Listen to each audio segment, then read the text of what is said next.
All right, guys, here we go. Coming to you quick and ready.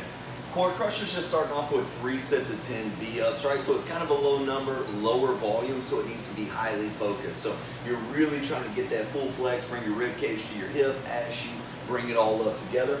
Rest is needed between rounds, and it's still kind of just a warm-up going into the actual main kind of the biscuits and gravy of this workout, right? So then after that, you got 20, 18, 16, 14, 12, 10, so each one decreasing by 2 of ab mat sit-up. Same thing, when you lay on the ab mat, really let your rib cage open, and then start by closing your rib cage, not trying to just sit up. Sitting up will be a byproduct of flexing your abs, but start by opening the rib cage, close the rib cage as you bring yourself up.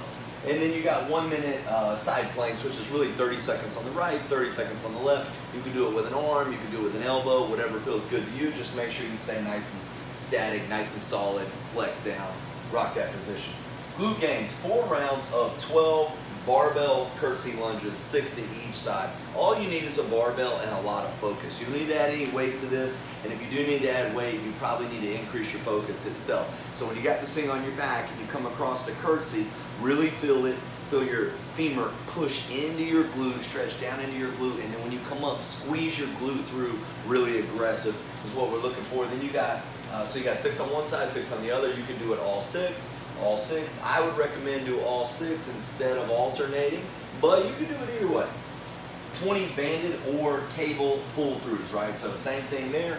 Once you get low enough, you're probably gonna have a hard time not making it a hamstring exercise, so you still can go low. Just make sure that as you come out of that low, you really try to use your glutes to bring your pelvis forward more than flexing your hamstrings to make it happen. Rest 1 minute between rounds. Then you got 3 rounds of 20 banded cha-chas. Of 20 each side, that is, right? So not 10, but 20 each side. So when you got the band on you, all you're doing is these are your feet, you're just stepping back at 45. Pow, pow. And you do the other side. 20, of course, right? And then 30 banded seat abduction. So with that, so if this is my knee setup, I got a band running across and I'm set in position, light high knee, and I'm just bringing it out, right? So set up, bring it out, let it come back in. So you're forcing it to the outside, abducting away from the body. Cool, rest is needed between rounds, and arm assault. All right, on this arm assault, this follows a similar pattern to a week ago, or maybe it was 2 weeks ago, I believe it was last week. And the difference is instead of a little bit higher volume, you have a little bit higher intensity, meaning percentage of your weight, right? Like as you see kind of coaches are using is 51 to 100% of what you're capable of, right? As far as in that range of motion top end, right? So all 51 to 100% range of motion focus and contraction starts at the fulcrum.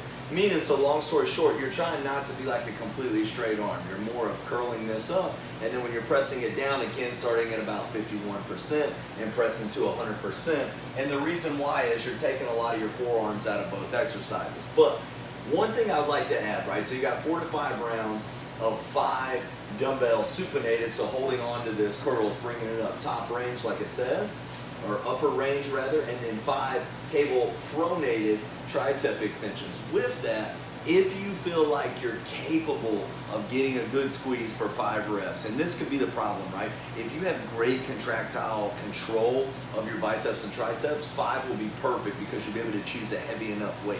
If you feel like you don't have great control, you might need to increase that to about 8 and 8 each round for 4 to 5 rounds, right? So the 5 is set for like, you know you're a monster, you can squeeze this thing, you keep a good focus, but if you find that you're using a little bit heavier weight and you start to unchain these elbows a little bit, unchain the position, maybe go a little bit lighter for 3 more reps on each one. Either way, that's some good coaching way you can adjust it. So part 2, 4 to 5 rounds of cable rope curls, right? So kind of a neutral grip, and then weighted bench dips, right? Again, so more of the lockout range, not really geeking up the shoulders at all. Rest 1 minute between rounds.